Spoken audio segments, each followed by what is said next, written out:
Assalamualaikum warahmatullahi wabarakatuh. Selamat pagi pemirsa, kembali lagi bersama saya Siti Afia Suryadi Rahmah di Liputan Seputar Sukoharjo. Baik pemirsa, pada pagi hari ini terlaksana laporan terbuka Senat dalam rangka wisuda ke-33 program Diploma Sarjana dan Magister Universitas Ibrahimi Pondok Pesantren Salafiyah Syafiyah Sukoharjo Situbondo. Baik pemirsa, berikut liputan selengkapnya.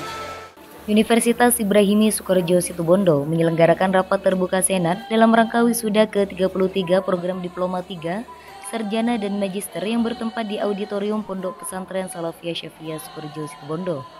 Rapat terbuka Senat ini dihadiri oleh pengasuh Pondok Pesantren Salafiyah Syafiyah Sukoharjo, Kiai Haji Raden Ahmad Azaim Ibrahimi SSY MH, Rektor Universitas Ibrahimi Kiai Haji Ahmad Fadoil SH MH, Guru Besar Universitas Malaya Kuala Lumpur Malaysia, Profesor Muhammad Ruslan bin Muhammad Nur PhD, beserta jajaran Rektorat, Dekanat, Sivitas Akademika, Ahlul Bait dan Wali Wisudawan.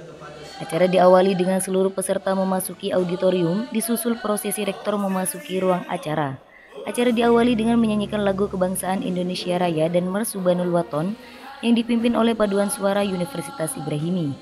Mengheningkan cipta dipimpin oleh Kiai Haji Ahmad Fadoil SH MH, diikuti pembacaan ayat suci Al-Quran serta sholawat mahlul qiyam yang dibawakan oleh Muhammad Muhlis MPD menambah kehikmatan acara.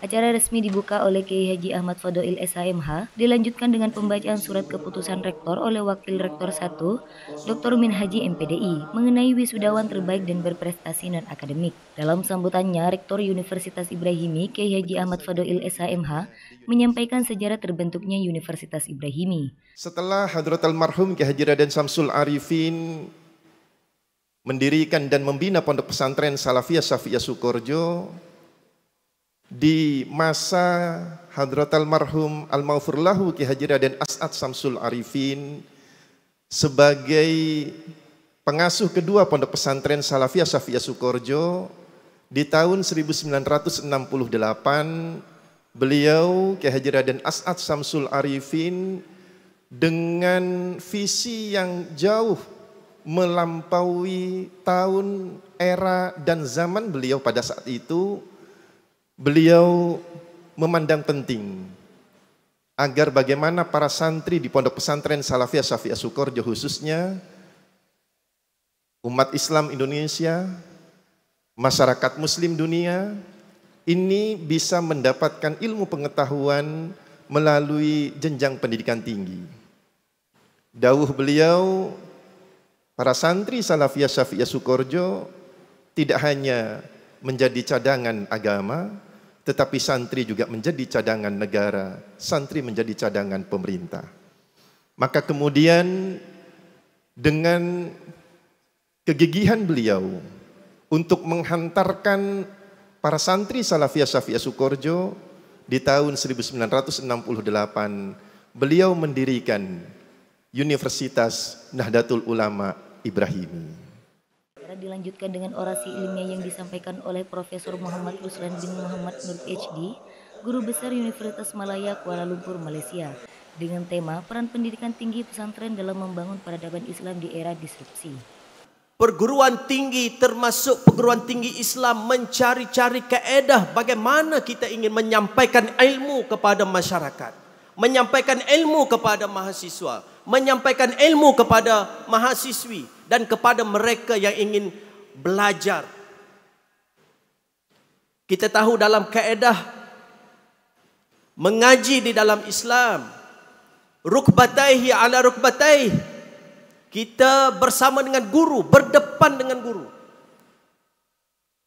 Kaedah yang sebelum terjadinya COVID-19 itu, kita memahami bahawa apabila kita ingin mendapatkan ilmu, kita mesti berdepan dengan guru. Kita mesti berada secara fizikal dengan guru.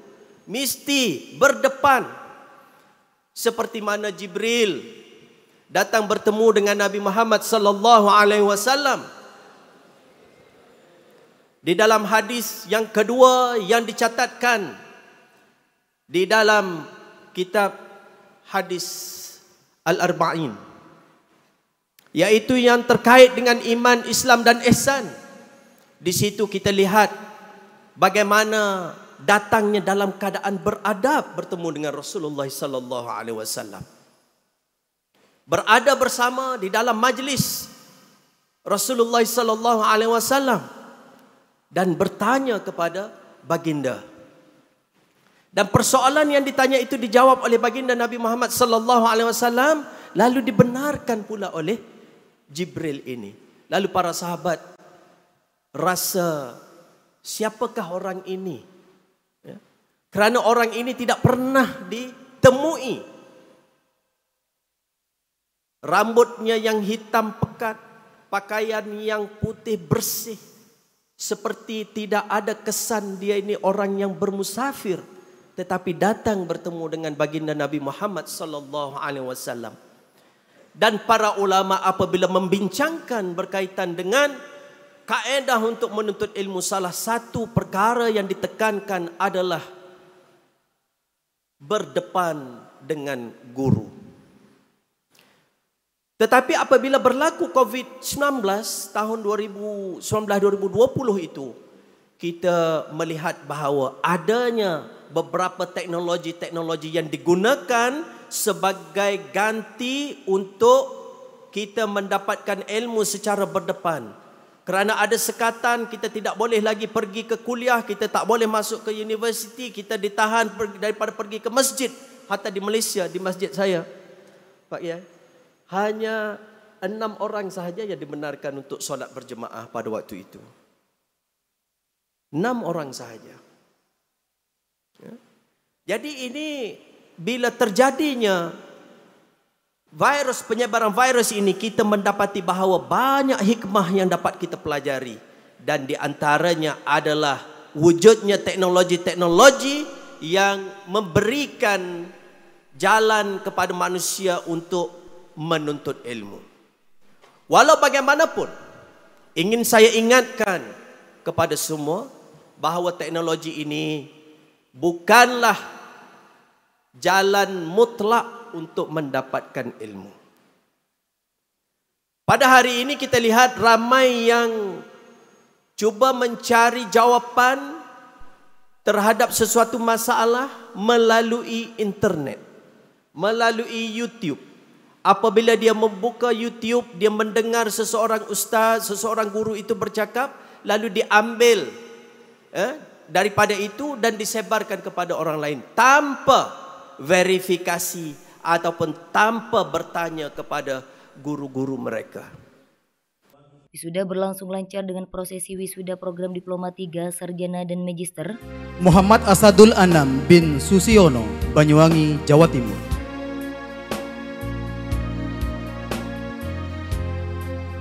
Muhammad Masfuk Azizi Syam bin Saifuddin, Pamekasan, Jawa Timur.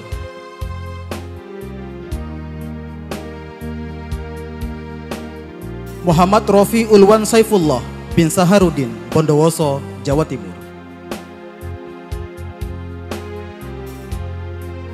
Muhammad Soleh bin Khoiri, Sampang, Jawa Timur.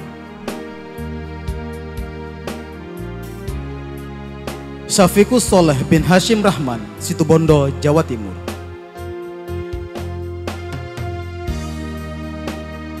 Muhammad Masdarul Fikri bin Ahmad Muhyiddin Khotib, Situbondo, Jawa Timur.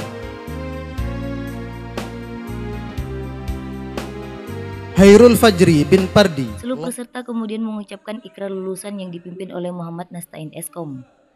Acara dilanjutkan dengan menyanyikan Mars Universitas Ibrahimi dan Mars Iksas, serta pemberian penghargaan kepada wisudawan terbaik dari masing-masing program studi oleh Kiai Haji Ahmad Fadail SHMH. Penghargaan wisudawan berprestasi non-akademik putra diserahkan oleh Kiai Haji Raden Ahmad Azaim Ibrahim SSYMH, sementara penghargaan untuk wisudawan berprestasi non-akademik putri diserahkan oleh Nyai Hajah Juwairiyah Fawaid MPDI PhD.